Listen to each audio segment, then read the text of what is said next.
If you're going to the incidence of salmonellosis is very high in our neighboring countries, especially the Philippines, no? Amounting with 100 over 100,000 cases every year. And the most common mode of transmission is through foodborne or waterborne, no?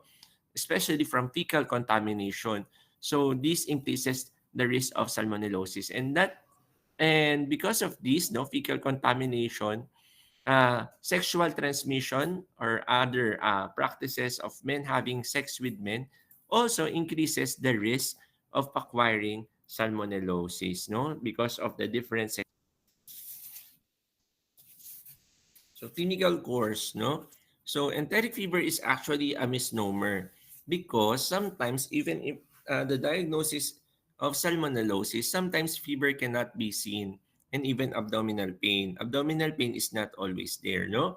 But to diagnose salmonellosis, you just remember the duration of fever. So complicated typhoid fever is usually commonly seen during the di ba, earlier we have discussed that in salmonellosis, sometimes it can last up to 4 weeks if left untreated, no? So, usually, the complications, the most prominent symptom of salmonellosis is the presence of prolonged fever. So, in patients with fever more than 5 days, you suspect salmonellosis right away, no? The manifestations are just like dengue, just like leptospirosis. Initially, they will present with flu-like symptoms, and then um, physical findings would make you increase the yield for the diagnosis, especially if your patient has rose spots, no, the characteristic rash of salmonellosis, hepatosplenomegaly, which is also seen in leptospirosis, and the presence of relative bradycardia. So those would be your second clue.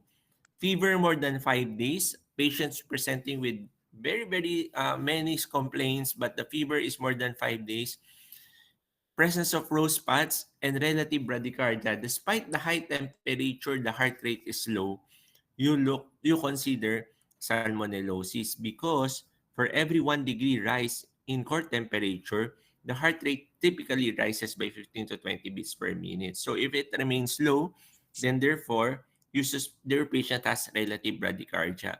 However, in another chapter in Harrison, relative bradycardia can also be seen in different organisms like Salmonella typhi, tularemia, Coxiella burnetii, or even in Legionella pneumonia and other infectious causes. So again, if you were given a case or if you see a patient with fever of more than 5 days with different signs and symptoms, you have to consider salmonellosis. Headache, diarrhea, body malaise, abdominal pain, confusion, you suspect typhoid fever, especially if they have a history of travel from the tropical and subtropical areas. So this is the typical rose spots, no? Salmon colored is actually a giveaway. If you see that in your exam, salmon colored, salmonellosis, okay? But this usually disappears easily, and this is blanchable. When you say blanchable, when you apply pressure, the rashes would disappear. Usually, salmonella can be cultured from these lesions. Complications, 27% of hospitalized patients will have longer symptoms before hospitalization, and this will be because of host genetics, immunosuppression, acid suppressive therapy, previous exposure, vaccination status. Remember, your salmonella, they will reside on the Peyer's patch and it will lead to ulceration and necrosis during the third and fourth week of illness. So once there is necrosis of the Peyer's patches, there will be perforation of the intestine. So just like what I told you earlier, in salmonellosis, most of the time the WBCs tend to be low because of the mechanisms surviving phagocytosis. And since that is more common on typhoidal type of of salmonellosis, but if there is a sudden increase in the WBCs, especially during the third week of illness, you have to suspect salmonellosis. No, you have to suspect perforation of the intestines. So how do you manage this? Unfortunately, it's surgical intervention on top of antibiotics and fluid resuscitation. So complications, sometimes your patient will also present with neurologic manifestations, presenting with peeking at bedclothes or imaginary objects. There are also uncommon complications because of the multiple systemic involvement, including DIC, hematophagocytic syndrome, even pancreatitis, granuloma formation, endocarditis, pericarditis, even orchitis, and many, many, many more. Osteomyelitis is one of the complications that would warrant treatment for more than 4 weeks of therapy. No, so complicated typhoid fever usually seen during the third and fourth week. Okay, next. Clinical course, no? Up to 10% of patients develop mild relapse, usually within the second and third week of fever resolution and in association with the same strain type and susceptibility profile. So usually we have a condition called chronic carrier state, no? So for chronic carrier, you remember 3 months. More than 3 months, still excreting with Salmonella typhi, your case is called a chronic carrier case, no? Sometimes when there is concurrent bladder infection with schistosoma hematobium, chronic carrier occurs. And there is also an increased risk of gallbladder in patients who have chronic carrier state, no? So how do we diagnose? Oh, since this is a microorganism, since this is a bacteria, no? If this is a bacteria, the diagnosis will always be through culture. However, this question says, which of the following testing is not recommended for testing of typhoid fever? So blood culture, PCR, bone marrow, culture of rose spots, or typhidot, or the Widal test, sorry. Um, the diagnosis usually other than the positive culture, there is no specific laboratory test for the diagnosis of enteric fever. Okay? Okay, so remember that other than a positive culture, there is no specific laboratory test for the diagnosis of enteric fever. Now, it's also divided into direct and indirect methods of diagnosis. Direct for culture and isolation of the organism, but for indirect methods, we use antibody testing. And diagnosis is usually done definitively by culture of the blood, of the bone marrow, of the intestinal cultures, even the stool, and even from the typidot. Now, if there's one thing that you can remember here, in the diagnosis of salmonellosis, bone marrow culture, the yield is not reduced up to 5 days of antibiotic use. No, most of the times in sepsis guidelines, no, you should have extracted blood culture within the first hour. But because after the first hour, it may already lead to sterility of your blood, no? So it will decrease the identification capacity of your blood culture. But for salmonellosis, if the patient has already taken antibiotics, bone marrow culture can be positive up to 5 days prior to antibiotic use.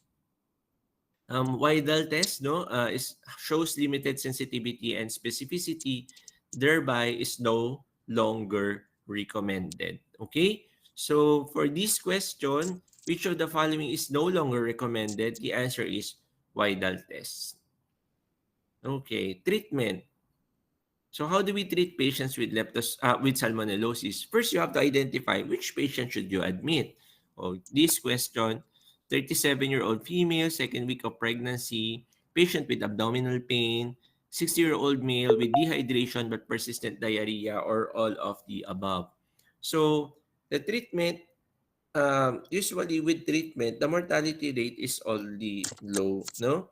So it has a case fatality rate of 2.5% or up to 4.5% among hospitalized patients. So, who are then candidates for hospital admission? Patients with complicated typhoid, patients who are unable to take oral fluids, severe dehydration, bleeding, neurologic manifestation, and patients with signs of complications. Pag signs of complications, we're talking about organ involvement, myocarditis, DIC, HUS, and even severe pneumonia.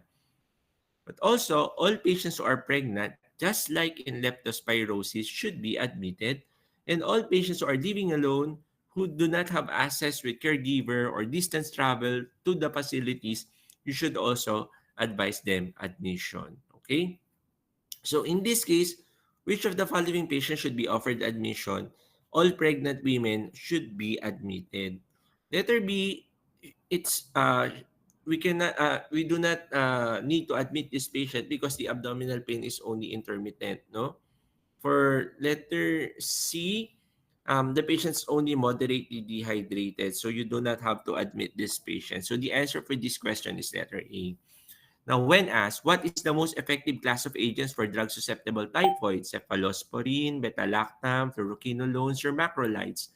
So, this slide shows the different antibiotic options for patients with uncomplicated typhoid, for patients with complicated typhoid, or for pregnant women. Remember, for pregnant women, just like in leptospirosis, no? Remember what I told you. If you do not know the answer, you answer cephalosporin, no? So for pregnant women, you can also give ceftriaxone. So if you're going to look at Harrison, these are the recommendations. Empiric treatment will be ceftriaxone. But for fully susceptible patient, the optimal treatment is ciprofloxacin. However, we are no longer using ciprofloxacin because unless the patient is fully susceptible because of the increasing risk of resistance to your ciprofloxacin. Okay? So sorry. Uh, five. Uh, I'll be back in a while. There's a call. I might be emergency.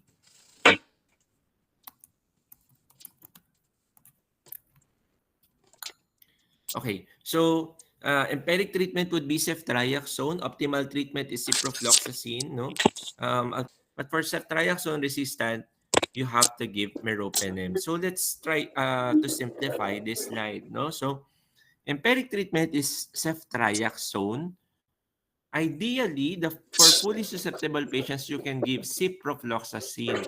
However, because of increasing risk of resistance, no, we give ceftriaxone. Especially if there is multi-drug resistance, you can give ceftriaxone. For fluoroquinolone resistant, you should give ceftriaxone. But if ceftriaxone is no longer working, you give meropenem. In other words, you only give ciprofloxacin even if it is the best drug to kill salmonellosis if it is fully susceptible. Otherwise, you give ceftriaxone.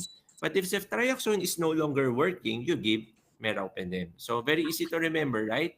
For drug of choice for salmonellosis, the drug of choice is still ciprofloxacin only if it is susceptible. But if it's no longer susceptible, you give ceftriaxone.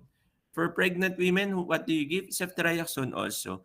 But if the ceftriaxone is already resistant, you give meropenem. So going back to the discussion earlier, fluoroquinolones is still the most effective class of agent with cure rate of more than 98%. However, due to increasing resistance to ciprofloxacin, ceftriaxone is now being used, no? And therapy should be given at least 10 days for 5 days or 5 days after resolution of therapy. In leptospirosis earlier, you give the therapy for 7 days, except for azithromycin, which should only be given for 3 days. But for salmonellosis, you have to give them for 10 days or extension or 5 days after the resolution of fever.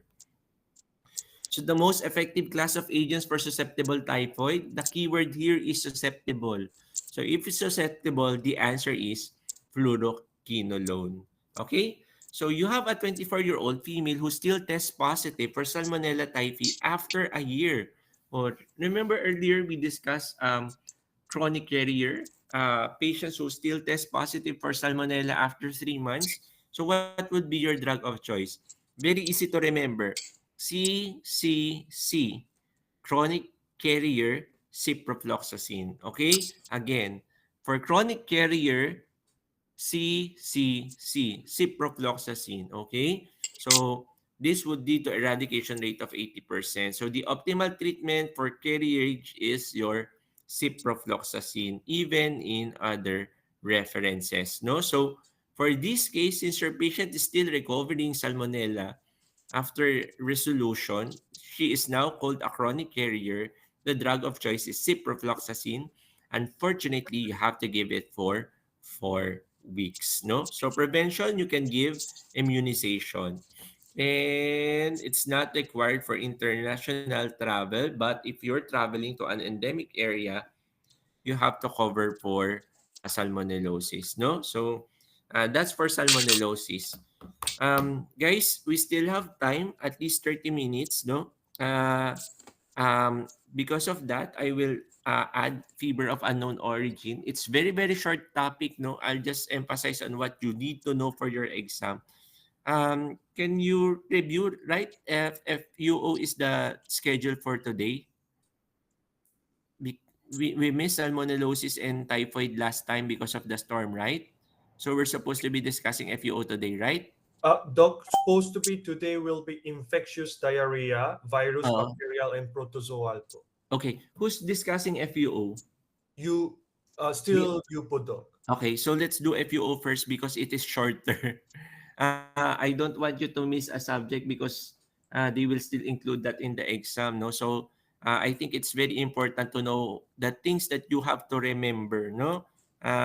You have to remember because I will only emphasize the things that you have to know very well for your exam, okay? So this will be the last topic for today. Very, very few slides, no? So I'll just flash it.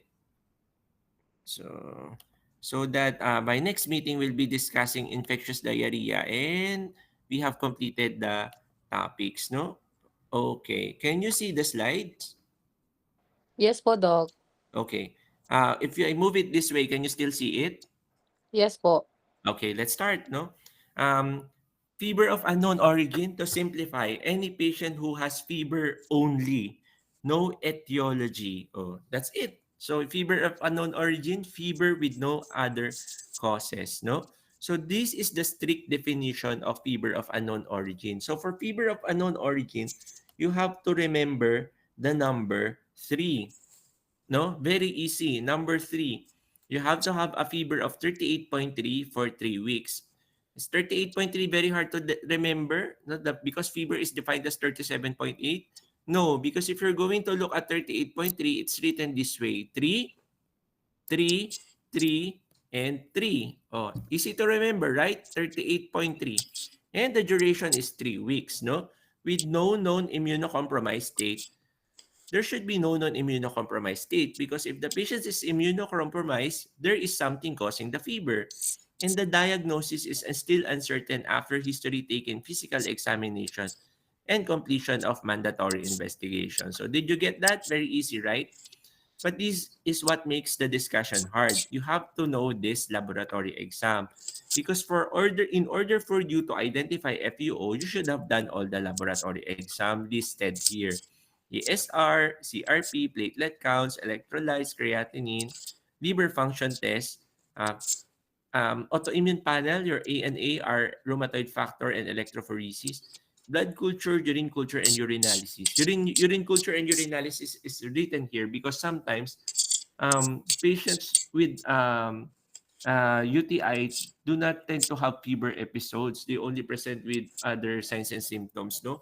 But for you to diagnose FUO, there should be no symptoms. You know why sputum exam is not written here, sputum GSCS? Because you only request for sputum GSCS if your patient is having pneumonia signs and symptoms. In the absence of symptoms, then sputum GSCS is not warranted. Chest X-ray to identify tuberculosis, no? In abdominal ultrasound and skin test and interferon gamma to identify latent tuberculosis, no? Oh, again, in the discussion of latent tuberculosis, you only use the advantage of interferon gamma is that it bypasses BCG, no? Even if you have the BCG immunization, it will not test positive, okay? So going back to the definition of fever of unknown origin, we also have inflammation of unknown origin. And how does it differ? Instead of fever, the variation will be on your inflammatory marker, your CRP or ESR. And the workup is also the same. Okay? So you remember that. Um, just a brief overview, no, there is a lot of diagnostic techniques and antibiotic use which can also increase the risk of having fever. So if there are uncertainty, most of the time you can request for CT scan and you will find out there might be abscess or tumors leading to fever. And infective endocarditis, although less common because it's now easily detected with blood culture and echocardiography, these are some differentials that you have to consider. Previously, tuberculosis accounts for up to 50% of fever of unknown origin in non-Western nations. And acute HIV, 6 decades ago is not well known because acute HIV usually they manifest with flu-like illness, no? Or just fever alone. And that would be HIV already. No? So these are the trends before. But right now, because of the improvement on diagnosis, one-third of the FUO cases is now uh, only one-third is remain only one-third remains unexplained. The other two-thirds are now being diagnosed. Okay, so key points to remember, most patients with unexplained fever of unknown origin, they do well clinically. They just present with fever, no, and nothing more and nothing less. And sometimes the fever will be recurrent, described as having repeated fever episodes more than 2 weeks after a fever-free interval. No, so general principle usually FUO is most often time caused by atypical presentation of common diseases rather than rare diseases. And atypical presentations of endocarditis, diverticulitis, osteomyelitis, and even tuberculosis, which are extrapulmonary, can cause fever of unknown origin. No? Q fever, Beppo's disease, these are also diagnoses that you have to rule out before you tag a patient with um, infective endocarditis. Also, culture negative endocarditis, no? So, you only diagnose this once they do the echo or this one on autopsy, no? You see the vegetations. Marantic endocarditis for patients with neoplastic syndrome or malignancy. And of course, autoimmune associations. Now, there are rare cases like your Schnitzler syndrome. I will not ask this on the exam, no, because it is very rare, no. Urticaria, bone pain, and monoclonal gammopathy. No, these are just nice to know. Now, these are the high yield questions. What is the most common malignancy cause of FUO? The answer is malignant lymphoma. Oh, again, this is very important. The most common malignancy cause of fever of unknown origin is malignant lymphoma. Okay? Drug-induced can also be seen in DRESS syndrome, intake of allopurinol, phenytoin, no? And even exercise-induced hyperthermia. Those who are, sometimes when you do the gym, no? At the end of gym, of your workout, no? At the end of your workout, sometimes you have signs and symptoms of elevated temperature, no? So let's define factitious and fraudulent fever. When we say factitious, the keyword here is a fact. Therefore, the patient is really having febrile episodes. And how did that happen? That happened because of artificially inducing fever through injection of contaminated water. So the patient injected contaminated water to himself and then he develops a fever. But when we say fraudulent, the keyword is fraud, meaning the patient does manipulated the thermometer by putting it on the hot water. So when do you suspect fraudulent fever? Especially with pulse temperature dissociation. Because again, every time the patient is febrile, no, the heart rate should increase. But for fraudulent fever, the temperature is high, but the pulse is low, no. So you suspect fraudulent fever. So FUO in elderly, usually these are atypical manifestations of common disease. In elderly, more than 50 years old, you suspect arteritis, no? Especially temporal arteritis, no?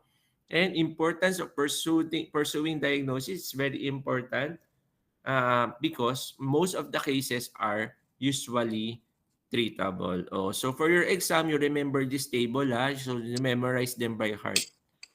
I'm just kidding, no? So just pass through this. These are the different causes of fever once diagnosed. So if you diagnose a certain pathology, then it is no longer fever of unknown origin. It's only fever of unknown origin if the only manifestation is fever and there is no underlying disease. Okay? Okay. So these are the different causes of fever that when diagnosed, it is no longer fever of unknown origin. Okay, diagnostic clue goal is to identify potential diagnostic clue.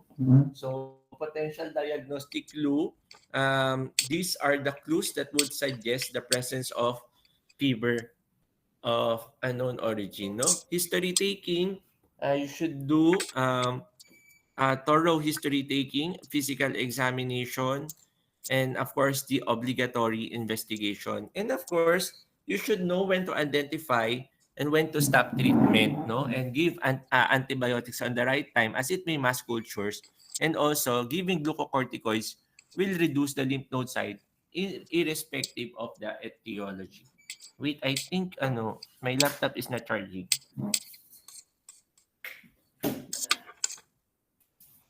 Okay, so let's continue. So you have to learn when to stop treatment because when you give antibiotics, sometimes it will make the cultures negative. So sometimes you may say it's not, there is no identifiable organism, but the only reason is that you perform the blood culture after initiation of antibiotics. And when you give steroids, the lymph node side will decrease, no? So if the lymph node size decreases, and then you will have a hard time doing the biopsy to identify a possible etiology, no? So, okay. First stage diagnostic, usually abdominal ultrasound is preferred over CT scan. You can also do multiple blood cultures to increase the diagnostic yield. If patient is presenting with headache, then you can do CSF analysis, no?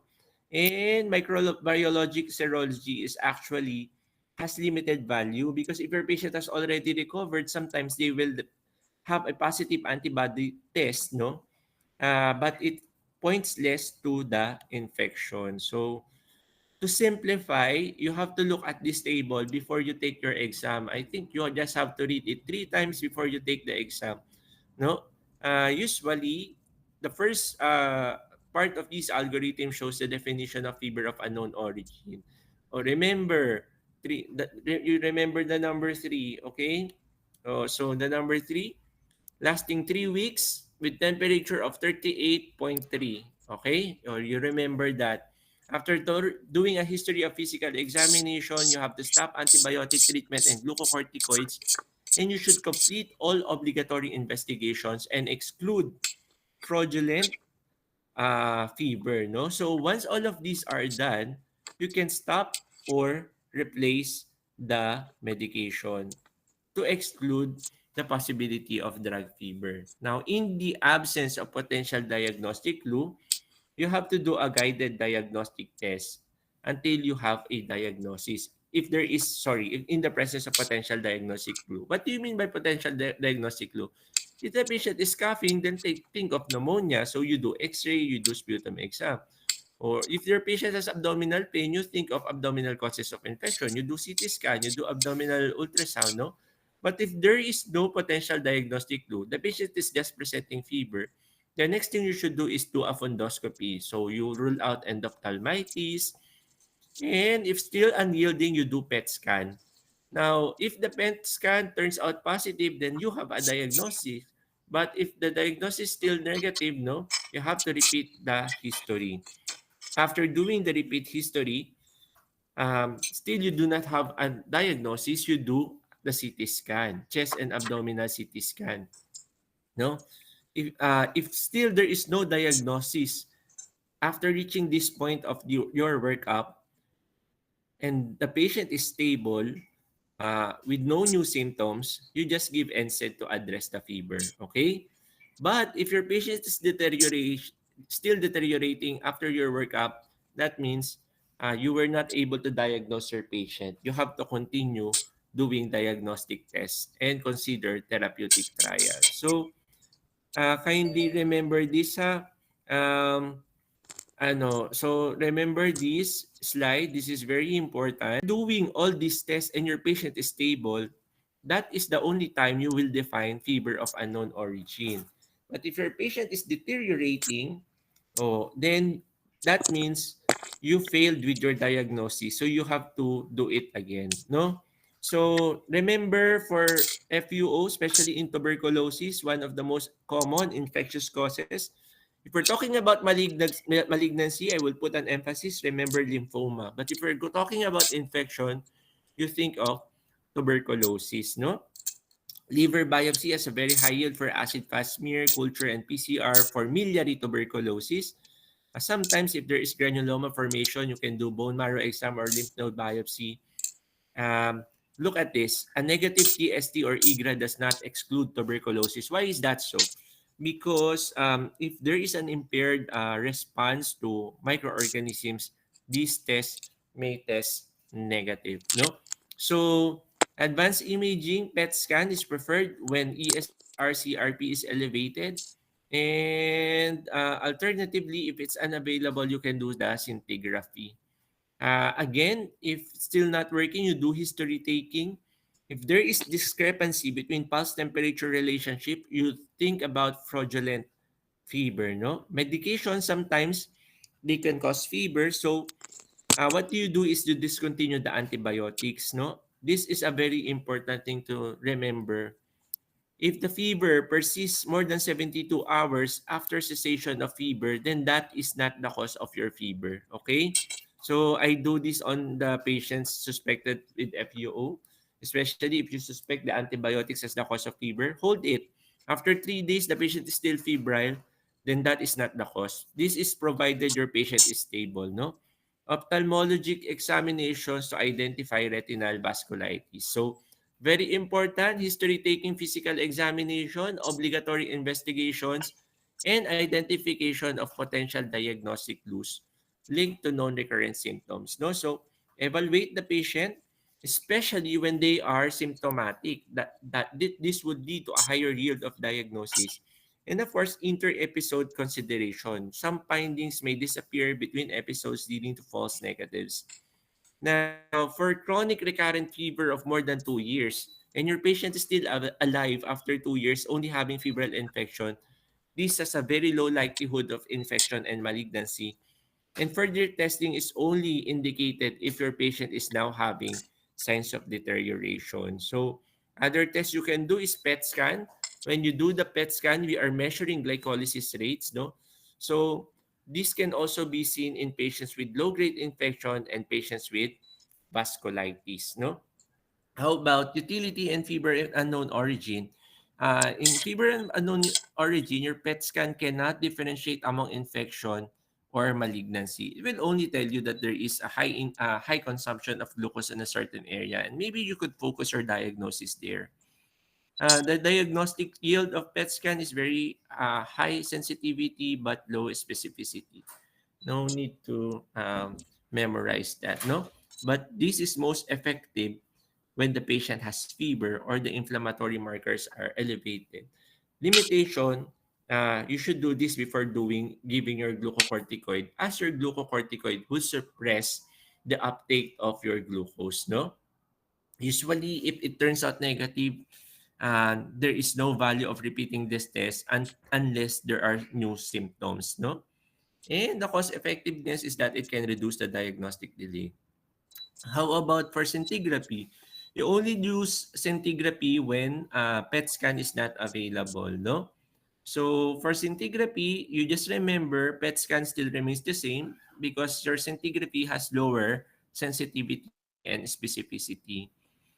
Now, one of the things that we should do is withhold steroid use because when you give steroids, no, the lymphadenopathy, sometimes the lymph node will decrease in size and thereby inhibiting you from doing some biopsy, no? So if lymphadenopathy is present, you can do some biopsy, no? CT scan has high yield for identification of abscess, but still after doing the CT scan, uh, um, you were not able to do the diagnosis. Sometimes bone marrow will help.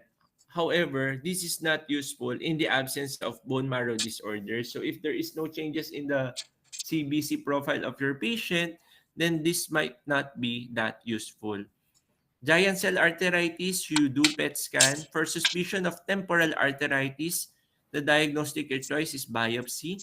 Liver biopsy is not recommended routinely, save for cases of miliary tuberculosis, no? So after that, you have to do a thorough exam and further workup only if your patient is deteriorating. So in studies, if all else fails, you refer to a friendly infectious disease specialist, no? Because sometimes diagnosis is found in 57.3% of the cases. However, 10.9% of undiagnosed patients become fever-free with empirical treatment, and sometimes the outcome will be as high as 68.2%. So, empirical therapy is only recommended for rapidly deteriorating patients. These are the certain risks of giving antibiotic therapy. Sometimes it may impair diagnosis. But if the patient is unstable, it is prudent to give antibiotics, no? Formulary tuberculosis usually is very hard to identify, but if your patient is already receiving TB treatment for more than 6 weeks of treatment and still having febrile episode, you have to consider other diagnosis. There are some medications that can help you reduce febrile episodes with fever patients with fever of unknown origin. No, when you give colchicine for Mediterranean fever, NSAIDs for adult onset Still's disease, and even glucocorticoids, no, for arthritis and polymyalgia rheumatica. But you have to use this cautiously, as it may impede diagnosis, especially for patients with what is the most common cause of most common malignant cause of FUO? That's lymphoma. Interleukin 1, sometimes when you inhibit it, it decreases the chance for your patient to have febrile episodes. No, so interleukin 1 is the leukocyte responsible for having an inflammatory or fever response. So to prevent this, you give anakinra. So anakinra is a receptor antagonist, no? Overall prognosis of fever of unknown origin, usually unexplained FUO, and the risk of death is influenced by underlying disease. So there are different studies on mortality of FUO. When the patient already died, no, sometimes it is diagnosed with lymphoma, sometimes pneumonia. So this slide only shows that if a patient dies, no, in fever of unknown origin, sometimes there is an undiagnosed cause, no, and the mortality rate is only 2.4% in one study, very low. Now, trend over time, the mortality related to FUO has already continuously declined because of the increasing yield of diagnostic techniques. So very easy. That's all for fever of unknown origin. No? So I think we covered all the missed lectures. Next meeting we'll be discussing infectious diarrhea. Very, very easy topic. No, I hope you guys pass. If you have questions, you can message me, okay? I hope you took screenshots too. Okay, bye-bye. Thank you. Thank you, Doc.